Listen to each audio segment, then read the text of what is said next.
नमस्कार, आप देख रहे हैं आरजे न्यूज़ और मैं आपके साथ सिमी दानी। मुख्यमंत्री बघेल ने अपने बस्तर दौरे पर रवाना होने से पूर्व पुलिस ग्राउंड हेलीपैड में मीडिया से चर्चा करते हुए भाजपा की खुफिया बैठक पर पहला प्रहार किया और भाजपा की हुई खुफिया बैठक पर उंगली उठाते हुए उन्होंने कहा कि भाजपा नेताओं में विश्वास की कमी है। भाजपा आंतरिक कलह से जूझ रही है।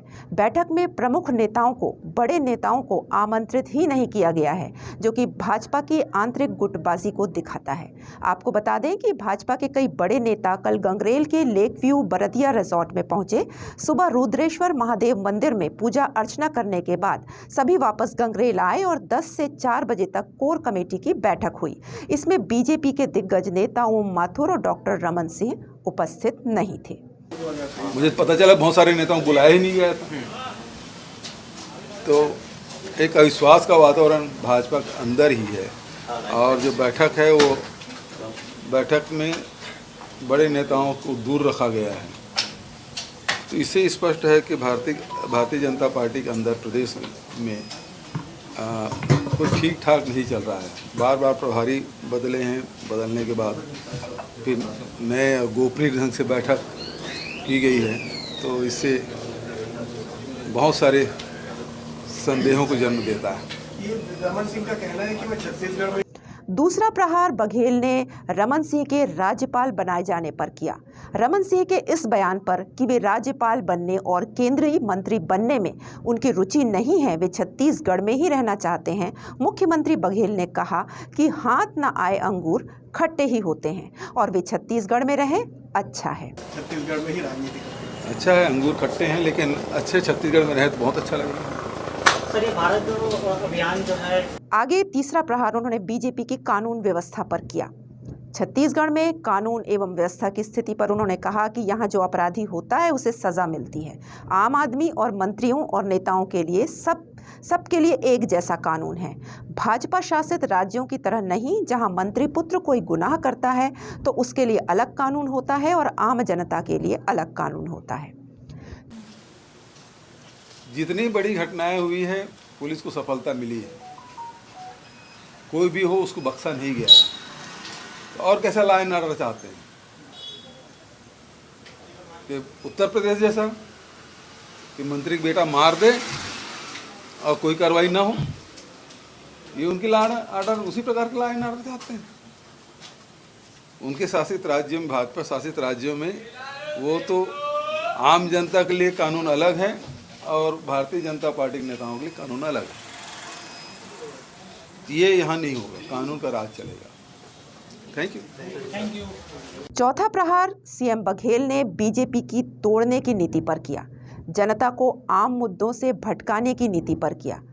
वे कहते हैं कि आज जो माहौल देश में बन रहा है उसमें आम जनता की बात ही नहीं की जा रही है। बेरोजगारी की, महंगाई की बात न करके देश को तोड़ने की बात की जा रही है। लेकिन कांग्रेस द्वारा शुरू की गई भारत जोड़ो यात्रा जिसमें हर दिन लाखों लोग जुड़ रहे हैं और जनता भी यह समझ रही है कि यह यात्रा उन्हीं के लिए की जा रही है, उनके मुद्दों को उठाया जा रहा है। अब लॉ एंड ऑर्डर को लेकर सीएम भूपेश बघेल के बयान पर बीजेपी का भी जवाब आ गया है। पूर्व मंत्री राजेश मूणत ने कहा कि मुख्यमंत्री का स्वयं का नजरिया है। प्रदेश में लगातार कानून व्यवस्था बिगड़ रही है, कहीं पर चाकू चल रहा है तो कहीं पर छुरी। यहाँ पर साधु संतों पर हमला हो रहा है। गांजा चरस की बड़ी खेप छत्तीसगढ़ में आ रही है। मुख्यमंत्री छत्तीसगढ़ की तुलना उत्तर प्रदेश से करते हैं। छत्तीसगढ़ एक खुशहाल समृद्ध राज्य है, यहाँ कभी लॉ एंड ऑर्डर बिगड़ा नहीं था। छत्तीसगढ़ में आजकल हत्या एक साधारण सी बात हो गई है, लेकिन मुख्यमंत्री हर चीज़ का उदाहरण उत्तर प्रदेश से ही देते हैं। छत्तीसगढ़ में कौन सा कानून का राज चल रहा है भूपेश जी? बढ़ते अपराध की रोकथाम पर आपके पास कोई जवाब नहीं है। किसी को भी अपराधी बनाकर जेल भेज दे। आपसे सवाल पूछने वाले पत्रकार, विपक्ष के साथी और एक्टिविस्ट जेल में हैं। सियासी बयान देकर आप अपनी जिम्मेदारी से बच नहीं सकते। अब माननीय मुख्यमंत्री जी का स्वयं का अपना नजरिया, अपना चश्मा है। बिगड़ती कानून व्यवस्था आए दिन समाचार पत्रों में सुर्खियां बटोर रही है। कहीं पर कट्टा चलता है, कहीं चाकू चलता है, छुरियाँ चलती है, तो कॉमन बात हो गई है। साधु संतों के ऊपर भी हमले होते हैं, ये भी कॉमन बात हो गई है। गांजा, चरस, अफीम छत्तीसगढ़ में पकड़ाती, बड़ी खेप पकड़ाती है, वह भी कॉमन बात हो गई है। माननीय मुख्यमंत्री जी, छत्तीसगढ़ के बारे में आप कहते उत्तर प्रदेश से तुलना करते, अरे यहाँ पर भी कानून के राज, पुलिस वालों को दौड़ा दौड़ा करके पीटे हैं। खनिज माफिया, अगर आपकी जानकारी में नहीं है तो आप समाचार को पलट करके देख लें। छत्तीसगढ़ एक खुशहाल समृद्ध राज्य है और छत्तीसगढ़ में कभी लाइन ऑर्डर बिगड़ा नहीं था इसके पहले। आज जिस प्रकार से रोज़ समाचार पत्रों में घटनाक्रम का उल्लेख हो रहा है, पत्रकार साथी भी असुरक्षित हो गए। अगर कोई सवाल पूछता तो उसके ऊपर भी आपकी निगाह टेढ़ी हो जाती है। जुआ, सट्टा, अफीम, गांजा, तरस, और यहाँ पर यही नहीं है, अब मर्डर तो कॉमन बात हो गई है। और इसलिए कभी कभी गृह मंत्री जी स्वयं अपनी बैठक के अंदर कहते हैं कि आपके क्षेत्र में पूरा सट्टा, जुआ सट्टा चल रहा है। एसपी कहता नहीं तो लिस्ट निकाल के दे देता, ये लिस्ट ले पकड़ लो, ये सब लोग जुआ सट्टा खिला रहे हैं। अब विश्वास किस पे करूं? गृह मंत्री पे विश्वास करूं, पुलिस प्रशासन पे विश्वास करूं, मीडिया समाचार पत्र छाप रहा उस पर विश्वास करूं कि भूपेश बघेल जी के चश्मे पर विश्वास करूं? क्योंकि वो चीज़ का उदाहरण उत्तर प्रदेश से देते कि छत्तीसगढ़ के किसान जब आत्महत्या कर लेते हैं मजबूरन में,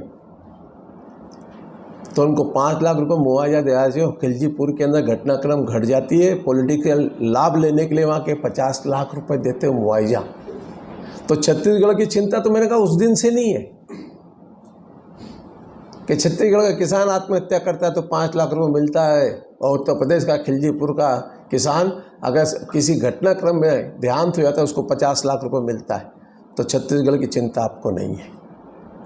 आप पॉलिटिकल रूप से हर चीज़ को देखते हैं, नज़रिया चेंज करें, छत्तीसगढ़ की कानून व्यवस्था ठीक